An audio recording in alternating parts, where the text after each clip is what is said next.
It was Christmas Eve 2002, a quiet morning in Modesto, California. A young wife, 8 months pregnant, disappears without a trace. Her family celebrates the holiday without her, not knowing it would be the beginning of one of the most haunting and controversial murder cases in American history. When her body surfaced in the San Francisco Bay, the nation would ask one terrifying question: was her husband hiding a chilling double life? This is the story of Laci Peterson, and you're watching Crime Decoded.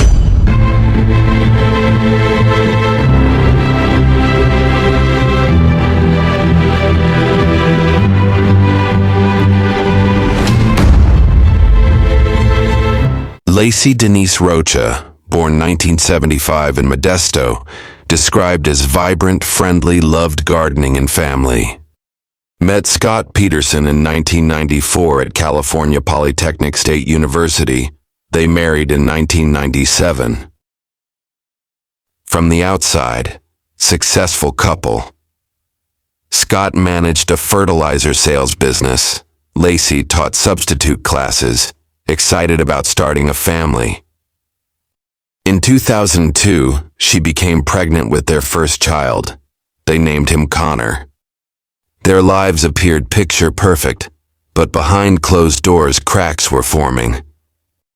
December 24, 2002, Laci planned to spend the day preparing for Christmas dinner with her family. Scott claimed he went fishing alone at Berkeley Marina. Laci was supposedly walking the dog around the neighborhood. Later that evening, the Petersons' golden retriever was found wandering alone, leash still attached. By nightfall, panic set in.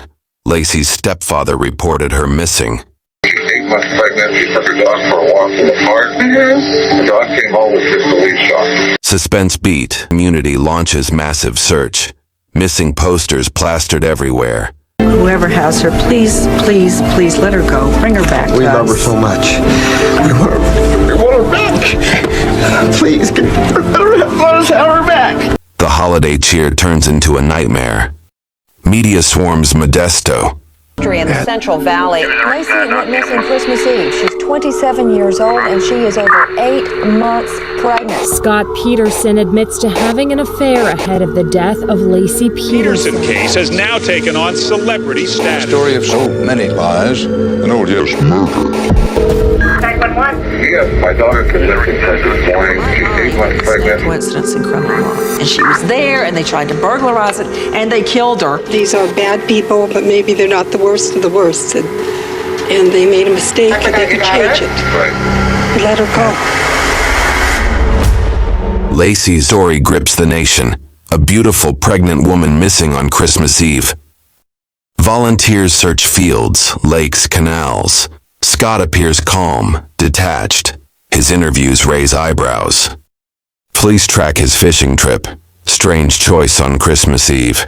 He'd gone to the Berkeley Marina, about 90 miles away. Scott becomes a person of interest almost immediately. When did you realize you were going to go fishing? Well, that was a morning decision. It's either go play golf at the club or go fishing. Okay. Seemed too cold to go play golf at the club, so just decided to 9:30 or whatever than that. Just told what she was going to do for the day, and Okay, so she told you what she was going to do for the day. yeah. And what was that? She's going to finish cleaning up. Like I said, she's mopping that kitchen floor. Take the dog for a walk, and then she's going to the store to buy for Christmas morning breakfast tomorrow. And that was going to be an involved prep. So that was her afternoon, was prepping for breakfast. And she's going to make gingerbread cookies for tonight. Did you have a map for that area, or No. would you just wing it? So you just, when you got in your boat and you took off, did you go very far, or? Well, I mean, probably a couple miles. I went north, found a little island kind of deal there. island had a bunch of trash on it. I remember a big sign that said no landing. It looked like some broken piers around it, and I just assumed it would be a decent, shallow area.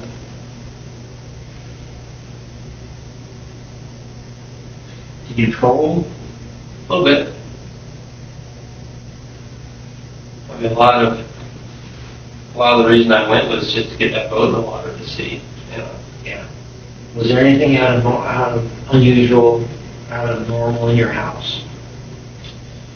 The only unusual things were the leash and the door being unlocked. The front door, or the French doors? Yeah, what I'm going to call the back door. Right. How about the gun? How long has that been in your car?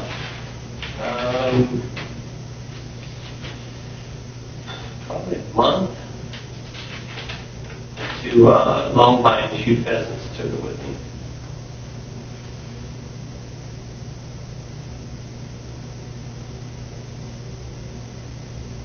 Is that your gun?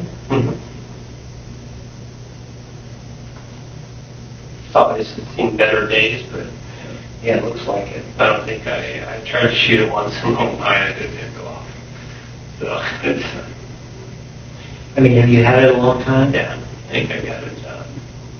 Well, maybe registered to me or maybe registered to my father, actually, because I think I may have gotten that. You guys haven't had any problems, marriage problems? Everything's good? Mm-hmm. You've been married 4 years? Yeah.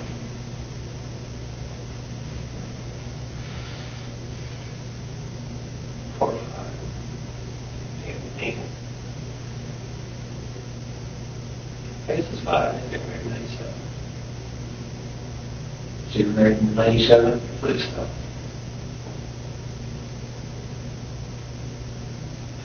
You have no idea where this is. Evidence begins piling up. Scott buys a boat weeks before the disappearance, without telling Laci. Police find his hair in the boat. His alibi at the marina is weak. But the case truly takes a shocking turn when police uncover Scott's secret life. Just weeks before Laci's disappearance, Scott began an affair with a Fresno massage therapist named Amber Frey. Amber believed Scott was single. He even told her he had lost his wife, and this would be his first Christmas without her. Allegations of an extramarital affair and reports that he took out a $250,000 life insurance policy on his wife. And I know my brother has nothing to do with Laci's disappearance. He loves her, we all love her, we want her back, and we want our new baby. A baby boy, her due date February 10th, the same day this volunteer is expecting her baby. Even though she doesn't know Laci, she says it breaks her heart watching what this family is going through. Get to my due date, the closer she is to hers, and I'm praying for a safe return for her. When Amber saw news reports of Scott's missing wife, she was horrified and immediately contacted police. Authorities wiretapped Amber's calls. In hours of recordings, Scott never mentioned searching for Laci. Instead, he woos Amber, trying to keep their romance alive while the world searched for his pregnant wife. These tapes later became crucial in the trial. 28-year-old Amber Frey held a news conference today showing off her new celebrity lawyer, Gloria Allred. She said she was in a relationship with Scott when his pregnant wife, Laci, disappeared, but didn't know he was married. She says she's ready to talk to the court. I expect that I will be asked to testify in this case, and I am prepared to do so. I don't think it's appropriate to talk about what might be contained in my testimony prior to me being called to the witness stand. Until that time, I just want to lead a normal life and regain my privacy. Laci's family stopped supporting Scott when they learned he'd been having an affair. The odds of finding Laci alive might be slim, but they don't give up hope. Laci is due to deliver a baby in just a couple of days. April 13th, 2003. A couple walking their dog along the San Francisco Bay discovered the remains of a tiny baby on the shoreline. The umbilical cord was still attached. The very next day, a badly decomposed female body washed ashore less than a mile away. There is trying to figure out tonight if the bodies of a woman and a baby boy are those of a pregnant woman who has been missing since Christmas Eve. Laci Peterson. The bodies washed up in San Francisco Bay in California. Fox reporter Dan Springer is in Modesto right now, where Laci and her husband Scott live. Dan, what have you got for us? Well, Linda, all the evidence is pointing to this being the body of Laci Peterson and her unborn child found yesterday, but the coroner, even after a 4-hour autopsy late last night, is still unable to confirm that, and so they have called in forensics experts and DNA experts to do further testing. The body of a woman washed up on shore and was discovered yesterday in Richmond, which is on the East Bay side of the San Francisco Bay. Yesterday, 1 day earlier, about a mile away from that location, a different person discovered the body of a nearly full-term fetus. Each was found within 5 miles of the Berkeley Marina. Significant because that is where Scott Peterson, Laci's husband, said he was fishing all day on Christmas Eve, the day he says she disappeared. When Laci Peterson vanished, she was 7.5 months pregnant with a boy. Police confirmed that the baby found with its umbilical cord still attached was indeed a boy. Scott Peterson has been under a cloud of suspicion from the very beginning. Police have never named him as an official suspect, but they also have never been able to rule him out. They have searched his house numerous times and say that they are keeping close tabs on his whereabouts. DNA confirmed. It was Laci and Connor. Scott's alibi at the exact marina tied everything together. Police feared Scott would flee. April 18, 2003. Scott Peterson was arrested in La Jolla, California, near the Mexican border. His car contained $15,000 cash, 4 cell phones, camping gear. His brother's ID, bleached blonde hair and a goatee disguise. To police, it looked like he was preparing to run. The public's shock turned into outrage. The charming husband was now accused of murdering his wife and unborn child. But why did he bleach his hair? And what or who was he hiding from? And why was he founded near the Mexican border? These are the questions that were being asked. If he was innocent, why would he run? At least, that's what it seems. Trial began June 2004 in Redwood City, California. Prosecutors argued Scott killed Laci at home, disposed of her body in the bay using his new boat, and covered it with lies. Motive, freedom from fatherhood, and his affair with Amber Frey. Defense argued no physical evidence directly tied Scott to the murders. No blood, no crime scene. Laci could have been abducted while walking the dog. Amber Frey took the stand, her testimony emotional and powerful. Trial of lies told by Scott Peterson. Frey saying the couple slept together on the first 2 dates, and by the second date, Peterson was picking up Amber Frey's daughter from preschool. She also says Peterson told her he lived in Sacramento, had a condo in San Diego, and planned on spending the Christmas holidays in Kennebunkport, Maine. Roughly 4 weeks before the same Christmas holiday, Laci would eventually disappear.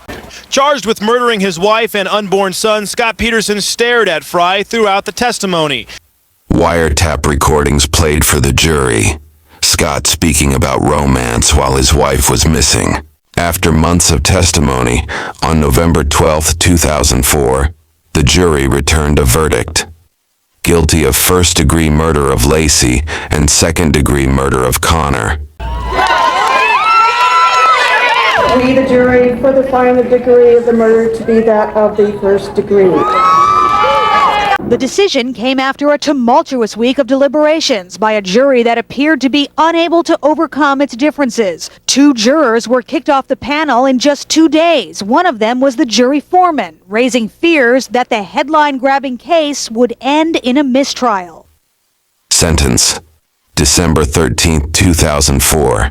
Scott Peterson was sentenced to death by lethal injection. But did Scott murder his wife? Did the prosecution get it right? Or is it that an innocent man was being put to death? Over the years, Scott's legal team filed multiple appeals, arguing for a retrial. In 2020, California's Supreme Court overturned his death sentence due to jury selection errors, but his conviction remained. He now serves life without parole. The case sparked massive public debate. Was the conviction based on evidence or on Scott's character and infidelity? The Modesto community mourned Laci, but the Peterson case forever changed how America viewed missing persons investigations. The Laci Peterson case has raised many questions over the year, both during the investigation and long after Scott Peterson's conviction. What really happened to Laci Peterson? Was her disappearance and death the result of Scott's actions, or could someone else have been involved? Was the evidence against Scott Peterson enough? Many question if the circumstantial evidence, affair with Amber Frey, fishing trip alibi, bleach in his hair, found near the Mexican border with cash, 4 phones, and his brother's ID, his behavior, etc., was strong enough to convict him of murder.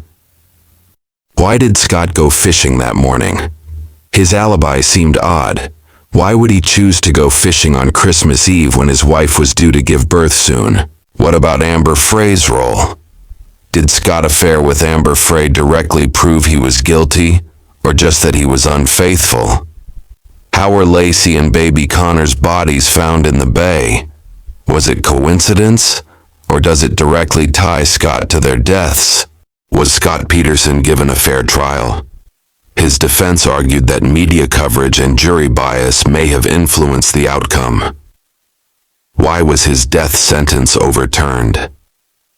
The California Supreme Court ruled errors were made in jury selection, leading to a resentencing.